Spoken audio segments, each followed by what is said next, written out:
Good morning, sixth class. Good morning, seventh class. This is third chapter of your history. Political development in south India, यानी south India में जो हमारा political development था 700 से 1200 AD में, वो हम इस चैप्टर में पढ़ने वाले हैं. In this chapter the southern reason of India witnessed the rise and fall of the number of kingdoms during the medieval period. यानी मेडिवल पीरियड में जो हमारा सदर्न पार्ट है इंडिया का, उसने कई सारी चीज़ें देखी है, राइज भी देखा है, फॉल भी देखा है, कई सारे किंगडम्स का, कई सारे राजा के जो भी उनका किंगडम था उसको फॉल होते हुए देखा, राइज होते हुए भी देखा. Some of these were the Pallavas, Rashtrakuta, Cholas and the Pandyas. ठीक है, इसमें से कुछ जो हमारे किंगडम्स हैं वो ये वाले हैं. Legend in that the Chola king also participated in the battle of Mahabharata. और ये जो महाभारत हुई थी इसमें चोला किंग ने भी पार्टिसिपेट किया था. The extent and resources of the Chola empire enable the ruler to build great capital such as Tanjore, Gangai, konda Cholapuram, Kanchi, etc. A number of important changes took place in Indian society during this period. क्या हुआ बेटा, जो Chola empire था उसमें इतने सारे resources थे कि जो रूलर था उसने अपनी कैपिटल को बहुत ही ज़्यादा ग्रेट बना लिया था. ठीक है, और कई सारे चेंजेस जो है इंडियन सोसाइटी में इस पीरियड के दौरान आए. कौन से पीरियड के दौरान? 700 AD से 1200 AD. From the middle of 6th century, South India was being ruled by Palwas with the capital at Kanchi. ठीक है, जो 6th century जब स्टार्ट हुई थी, मिडल जो जब आया था 6th century का, तो साउथ इंडिया बेटा पालवास ने रूल किया था, जिसकी कैपिटल कहाँ थी? कांची में. The Chalukyas with their capital Badami and the Pandyas with their capital Madurai in the modern Tanjore district. अभी जो तंजौरी डिस्ट्रिक्ट है बेटा, उसमें उस टाइम पे कौन थे? पालवास थे जिसकी कैपिटल कांची थी. ठीक है, चालुक्यास थे जिसकी बादामी थी, और पांड्यास थे जिसकी मदुरई थी.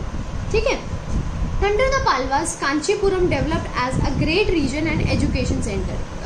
पालवास के अंडर क्या हुआ? जो कांचीपुरम था बेटा वो बहुत ही ग्रेट रीजनल सेंटर, रीजनल मतलब जहाँ पे कई सारे धार्मिक प्लेस, ठीक है, और एजुकेशन सेंटर, यानी वहाँ पर पढ़ाया लिखाया भी जाता था. Even today it is the one of most sacred cities of south. और अभी भी इस समय में भी साउथ की बहुत ही ज़्यादा पूजनीय सिटी है. ठीक है, Kanchipuram. Over the centuries about 1000 temples were built here. कई सारे मतलब सेंचुरीज जैसे जैसे पास होती गई, कई सारे 1000 ऑफ टेम्पल यहाँ पर बनते गए. The Palwas had an extensive trade with the countries of Southeast Asia and sent a number of embassies to China to develop trade and cultural contacts. जो पालवास थे बेटा, उनका जो ट्रेड था वो कई सारी कंट्रीज के साथ था, साउथ ईस्ट एशिया की कंट्रीज के साथ, और कई सारी एम्बेसीज भी उन्होंने चाइना में बनाई. क्या डेवलप करने के लिए? ट्रेड और cultural contacts. They were mostly Shaivite by faith. They built many temples at Mahabalipuram near modern Madras. और मद्रास के आसपास क्या हुआ कि कई सारे टेम्पल्स भी बने. During the major part of this period the Gangas ruler of Karnataka region were allied with and were subordinate to the Rashtrakuta who ruled in the Mahabharat region. और क्या हुआ? मेजर पार्ट जो इस पीरियड का था वो क्या था? कर्नाटका का जो रूलर था गंस, ठीक है, उसने अलाई किया किसके साथ? सबॉर्डिनेट, जो राष्ट्रकूटा के सबॉर्डिनेट थे उसके साथ. Who ruled in Mahabharata region, जो महाभारत रीजन के साथ में रूल करते थे. The Chola rulers fought constantly with the Chalukyas who had succeeded the Rashtrakuta. ठीक है, और जो चोला रूलर्स थे वो बार बार चालुक्य के साथ क्या करते थे? फाइट करते रहते थे. Who had succeeded the Rashtrakuta. ठीक है, जिन्होंने और उसके बाद किससे? राष्ट्रकूटा से. These are also called later Chalukya and their capital was at Kalyani. और इनको क्या कहा जाने लगा बाद में? चालुक्य. और इनकी कैपिटल क्या थी? कल्याणी. ठीक है बेटे. The Cholas and the Chalukyas quarrelled for the lordship of Vengi. और जो चोलास और चालुक्यास थे उनके बीच में किस चीज़ को लेके झगड़ा होने लग गया? कि लॉर्डशिप, भगवान के पीछे झगड़ा होने लग गया, वेंगीज. ठीक है. The Tung Badra and the Ganges country in northwest Karnataka, neither side was able to gain the decisive victory in the contest and ultimately both the empire exhausted. क्या हुआ, मगर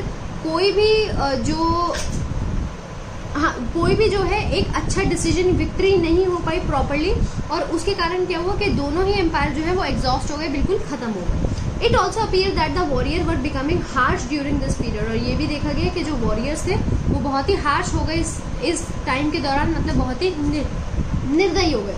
the Chola rulers sacked and plundered Chalukya cities including Kalyani. और जो चोला ruler थे, देखिए क्या होने लगे कि इस टाइम पीरियड के दौरान बेटा जो चोला रूलर थे उन्होंने क्या किया, चालुक्यन सिटीज जो थी उन सबको क्या कर लिया, लूट लिया, मतलब पूरा कब्जा कर लिया, और कल्याणी को भी कब्जा कर लिया. It was during the region of Rashtrakuta that the rock cut Kailash temple of Ellora was built. और ये किस राष्ट्रकूटा का ही रीजन था, और जब कैलाश टेम्पल जो है वो बिल्ट हुआ था. The Rashtrakuta kingdom was followers of Hindus and great patron of art and architecture. क्या हुआ, जो राष्ट्रकूटा था वो किसका किंगडम था बेटा, हिंदुज्म, यानी हिंदुज्म के फॉलोअर थे, यानी हिंदू धर्म को मानते थे, और उनका बहुत ज़्यादा इंटरेस्ट था किसमें, आर्ट और आर्किटेक्चर में. The Pandyas of Madurai were also one of the ancient dynasties of South India. जो पांड्यास थे मदुरई के, वो भी एक एंशियंट यानी बहुत पुरानी डायनेस्टी थी साउथ इंडिया की. There were at war with other southern states and saw many periods of rise and fall. उन्होंने भी वॉर की सदर्न स्टेट्स के साथ, और कई सारे पीरियड्स में कभी वो राइज हुए तो कभी फॉल हुए, मतलब कभी उनकी किंगडम बहुत अच्छी जाती है तो कभी बहुत खराब जाती है. They were finally defeated in 14th century AD by Malik Kafur. और फाइनली कब डिफीट हुए, वो कब हारे, 14th सेंचुरी में मलिक गफूर के द्वारा. लेफ्टिनेंट ऑफ अलाउद्दीन खिलजी, एक लेफ्टिनेंट था अलाउद्दीन खिलजी का, मलिक गफूर, ठीक है, उसके द्वारा वो हार गए. The Chola empire which arouse in 9th century covered a large area of peninsula. जो चोला एम्पायर था बेटा, जो 9th century में बनना शुरू हुआ था, उसने क्या किया, पेनिनसुला का एक बहुत लार्ज एरिया कवर कर लिया. The Chola ruler overran and conquered Sri Lanka and Maldives India as well. Peninsula मतलब ये वाला जो रीजन होता है ना बेटा, ये वाला जो रीजन था ये सारा है कवर कर लिया था. और इसके बाद चोलाज ने क्या किया, श्रीलंका को भी कवर कर लिया, और किसको कवर कर लिया, मालदीव्स को भी, ठीक है. The Chola empire undoubtedly marked a climax in the history of south India. और इसीलिए जो चोला डायनेस्टी थी उन्होंने बहुत ही एक अच्छा हिस्ट्री में पोर्शन निभाया है साउथ इंडिया की. After overcoming their initial difficulties of over 2 centuries till the middle of the 12th century, the Cholas not only provide a strong stable administration but gave patronage to art and literature. क्या हुआ कि starting के जब चोला reason जब start हुआ था तो starting के 2 century उनको बहुत ही ज़्यादा डिफिकल्टी फेस करनी पड़ी थी, मगर उसके बाद उन्होंने बहुत ही एक स्ट्रॉन्ग एडमिनिस्ट्रेशन और स्टेबल एडमिनिस्ट्रेशन बना लिया, जिससे उन्होंने बहुत ही अच्छे से अपनी सिटी या स्टेट जो भी उनके पास था उसको एडमिनिस्टर किया, ठीक है. और उसके बाद उन्होंने बहुत ही कॉन्ट्रीब्यूशन दिया अपना आर्ट और लिटरेचर में भी. आपको ये केस स्टडी दी हुई है बेटा चोलाज की, ये आपको खुद रीड करनी है, ठीक है, या फिर मैं आपको लास्ट में इसका जो लास्ट पोर्शन है, चलो इसी में पढ़ा देते हैं, ठीक है. चोलाज के बारे में हम पढ़ते हैं, केस स्टडी दिया हुआ है आपको. The foundation of Chola empire was Vijayalaya, who was the first Pallava feudatory. क्या है, जो फाउंडर है चोला का विजयलाय है, जो पहले पालवास के रीजन में काम करता था, उसमें फ्यूडेटरी था, ठीक है. जो थे पालवास में लैंड वगैरह का काम देखते थे, ठीक है.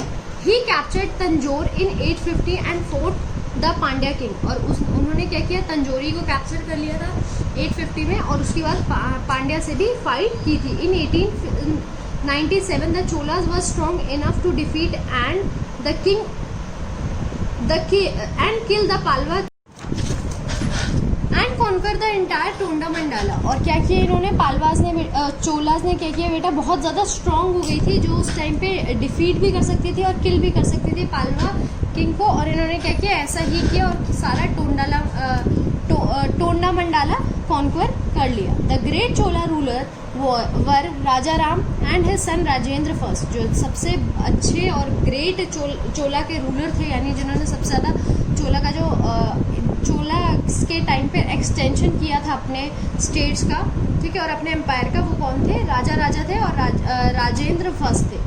राजा first extended his empire both in north and in south. जो राजा फर्स्ट थे उन्होंने अपने एम्पायर को नॉर्थ और साउथ दोनों तरीके में, दोनों तरफ बढ़ाया। He defeated the Chalukya of Kalyani, the Pandyas, the Chera and Vengis. और उन्होंने किस को हराया, चालुक्य को हराया, कल्याणी के, पांड्याज को हराया, चेराज को हराया और वेंगीज को हराया। ही ऑल्सो कॉन्कर्ड मदुरई, उन्होंने मदुरई को भी कॉन्कर कर लिया। In the north Raja annex the north western part of the Ganga region. और क्या किया इन्होंने, नॉर्थ में क्या किया, राजा वन ने नॉर्थ वेस्ट पार्ट जो था गंग रीजन का, वो भी अपने कब्जे में ले लिया। Rajendra first conquered Sri Lanka and his conquest was also completed during राजा's टाइम। राजेंद्र फर्स्ट जो था उन्होंने श्रीलंका को भी कॉन्कर कर लिया था, ठीक है, और उनका जो कॉन्क्वेस्ट था वो कब कंप्लीट हुआ था, राजा's के टाइम पे। Sri Lanka was not able to free itself from the Chola control for next 50 years. जो श्रीलंका थी वो अपने को फ्री नहीं कर पाई थी, कब तक, नेक्स्ट 50 ईयर्स तक। One of the most remarkable exploit in the region of Rajendra first was the march across Kalinga to Bengal. जो सबसे अच्छा रिमार्केबल जो उन्होंने क्या कहते हैं अपना रीजन बढ़ाया था, वो कैसे बढ़ाया था कि मार्च थी बेटा कलिंग टू बंगाल तक, ठीक है, in which the Chola army cross the Ganga and defeated 2 local country, ठीक है। वो क्या किया उन्होंने, कलिंग से चल के बंगाल तक गए और चोला आर्मी ने क्या किया, गंग तो उनके पास था ही, और उन्होंने 2 लोकल गंग को क्रॉस करके 2 लोकल किंग्स को भी हरा दिया। The expansion was led by Chola general in 1022। जो एक्सपेंडिचर था वो किसके द्वारा किया गया, चोला जनरल के द्वारा किया गया 1022 में। To commemorate this occasion Rajendra first एक्यूज the title of Gangai konda Chola. और मतलब इस ओकेजन को सेलिब्रेट करने के लिए राजेंद्र फर्स्ट को क्या टाइटल मिला, गंधाई कोंडा चोला, ठीक है। He build the new capital near origin of Kaveri, जहाँ पर कावेरी स्टार्ट होती है, जहाँ कावेरी का ओरिजिन है उसके पास अपनी एक नई कैपिटल बनाई अपने ही नाम पे, गंधाई कोंडा चोलापुरम, ठीक है। Another remarkable exploit in this time of Rajendra First was the naval expedition against the Shailendra empire. और एक और रिमार्केबल एक्सप्लॉइट इन्होंने किया था राजेंद्र फर्स्ट ने, कौन सा, किसके अगेंस्ट किया था, शैलेंद्र एम्पायर के। Shailendra empire has rise in 18th century. उन्होंने जो एम्पायर था शैलेंद्र जो उन्होंने कब्जा कर लिया था वो कब राइज हुआ था, 18th सेंचुरी में। और उन्होंने, और क्या क्या चीज़ें थी उनके पास, मलाई पेनिनसुला था, सुमात्रा था, जावा था और नेबरिंग आइलैंड भी थे, and control over sea route to China. और उनका सी रूट पर भी पूरा कंट्रोल था। और अब चालुक्याज ने उनको हथिया लिया था। The expedition led to the conquest of Kadaram और कोढ़न and number of other places Malay peninsula and Sumatra. जो एक्सपेंशन हुआ उसके अंदर उन्होंने क्या किया, और अपने अंदर कॉन्क्वेस्ट कर लिया, कॉन्करर कर लिया काधारम और बाकी और भी छोटी छोटी प्लेसेस जो थी मलाई पेनिनसुला और सुमात्रा की, वो भी। The Chola navy was the strongest in the area for some time. कुछ समय के लिए चोला नेवी जो थी वो सबसे बड़ी नेवी थी, सबसे स्ट्रॉन्ग नेवी थी। And bay of Bengal was converted into Chola lake. Bay of Bengal को किसमें कन्वर्ट कर दिया गया, चोला लेक में। The Chola empire continues to flourish during 12th century. 12th century तक ये अपने आप को फ्लरिश करते रहे। और लेटर चालुक्य एम्पायर क्या किया, महाराष्ट्र एरिया के had also come to an end during this period. वो भी मतलब उनका चालुक्यास का जो था वो एम्पायर खत्म हो गया। The place of Chola was taken by Pandyas. और चोलाज की प्लेस किसने ले ली, पांड्याज ने, होयसालाज ने इन साउथ में, ठीक है। और लेटर और बाकी बाद में क्या हुआ, जो यादव और काकटियाज थे उन्होंने भी